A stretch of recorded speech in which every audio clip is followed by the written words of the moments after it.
Cougar Nation. I'm Rachel from Cougar Board, and we are on part 3 with Brecken Mozingo. We're so happy to have her here. We're going to talk a little bit about what she's majoring in at BYU and some stuff like that. Hi, guys. So what are you studying at BYU right now? I'm actually studying business management. Oh, good for you. What do you want to do with it? Not sure. Obviously, I have all these, big ideas of what I want to do. Obviously, I want to get married. I want to possibly go play pro soccer. I want to, maybe open up my own, clothing boutique business. Ideas vary, and I feel like I'm just a very multiple person where I'm just this is where life pushes me. Okay, then let's do it, Yeah. What's your favorite thing about business classes? I can tell you my least favorite, and it's coding. There's a bunch Coding? of coding classes that we have to take, and Okay. I'm like, oh my goodness. But my favorite thing about them is how it, I feel like a lot of the business classes have, this idea or mantra of kind of, something that correlates with just life in general. If you want something, you go and get it. Even in businesses, you're going to have goals in sports, you have goals in life. You should just have goals, whether it's in your relationships or your own, what you want to eat in the day, just anything like that.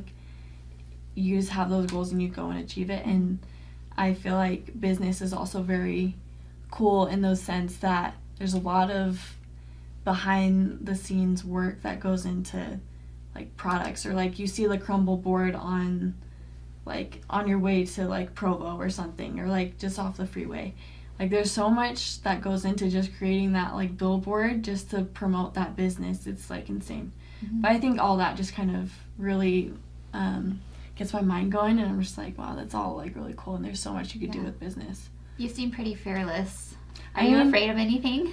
I am, but I also I kind of enjoy taking risks, and I kind of enjoy also failing. I love being able to know that I can be better, or just knowing the exact I'm a very big math person. I love math, and I love knowing that there's a right answer, and also if it's wrong, then it's okay, this is where you messed up, or this is the correction right here. Mm-hmm. So it's just I like taking those risks just because I know if I go one way, oh, it's not that one, then I go the next way, Do you feel like failure makes you a better person For in sure. the long run? Oh yeah, I think it just builds you into the best version of yourself. Mm-hmm. I feel like you wouldn't learn that much in this life if you didn't have failure, mm-hmm. or sadness, or just negatives in your life. Mm-hmm. But I think those are really awesome, and they just really refine you into the person that you're meant to be or become. Have there been any failures on the soccer field that you felt have really defined you?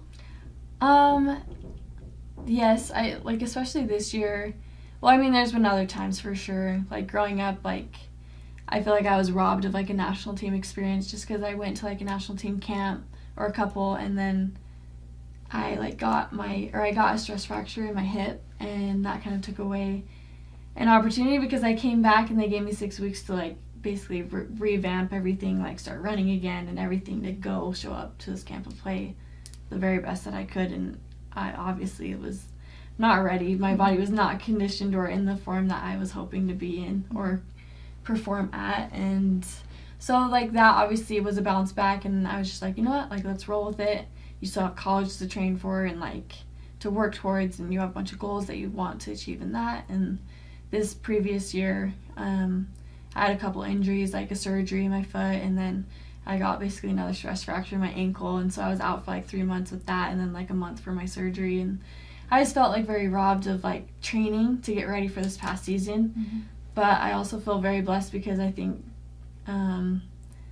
obviously a higher power was watching out for me and just making sure that I had that confidence in myself. And I think personally, with my own goals and what I set out to achieve, I think I had the best season that I have played in college, and so that was a real blessing. And so just learning and knowing that even with failures and setbacks, I'm able to still achieve what I want to achieve. When you've been injured, what's it in your head? Are you just spinning I want to play, and you're stuck in bed, or what does it look like for you? When I was younger, for sure, I was what am I doing? I'm sitting down, I'm not able to play soccer, all this stuff. But then college, like, obviously is a different experience, and sometimes, like, I'll get injured, I'm like, whew, like, I can take a break. Like, oh, this is nice, like, and that, like, that was just the mindset that I had. And obviously, like, I was kind of running on, like, that low of the love for, like, the sport. And so sometimes I think these setbacks were blessings, because I was just like, okay, I forgot, like, how much I love soccer. And even though, like, this break is nice, like, I'm also missing, like, what I love to do every day and what I, like, wake up and dream to, like, do and achieve and all that stuff. I'm like, dang, I'm missing out on all these opportunities to, like, go and play. Or, like, I missed all of spring season, and I haven't played in the spring season, actually, all of my college career. But, yeah. Because of injuries? No, it's just, that's how it's panned out. Like, COVID hit, and then the year after that, we had our COVID, like, fall season, which was kind of weird.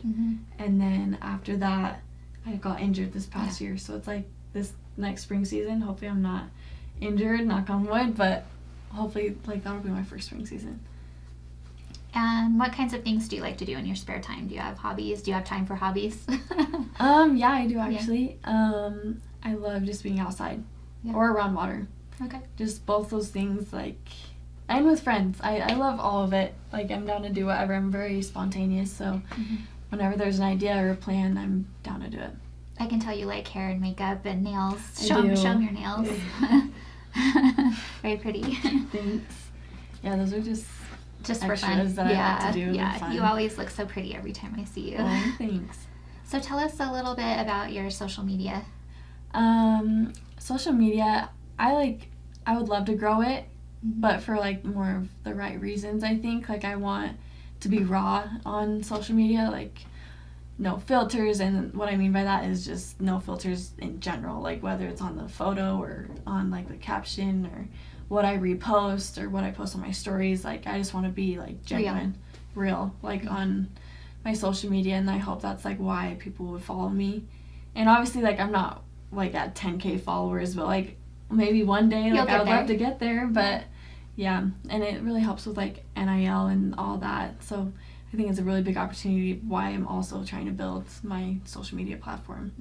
Have you had many opportunities with NIL? I've had more, yeah. That's at good. First, no, but they've been growing, and I've really loved it, actually. It's been fun. So what did you do to make those deals happen? I like, would contact them, or they would contact me. It just kind of went back and forth, and I feel like once I started contacting them and, like, fulfilling, like, what they wanted, like, in return for their product, like, I was just like, okay, like, I feel like more brands, like, reached out because they're like, oh, this girl is legit, she's gonna hold her like, end of the bargain and stuff. So that's kind of what I've enjoyed. You are really going somewhere. I am sure of it. You my goodness. I don't know. Hopefully, you have so much positive energy, and we just are so thankful for you being on the soccer team and just being a part of our Cougar Board family. So thank you. I love Cougar Board. Shout out to him. Thank you for watching part 3 with Brecken Mozingo, and make sure to watch part 1 and 2.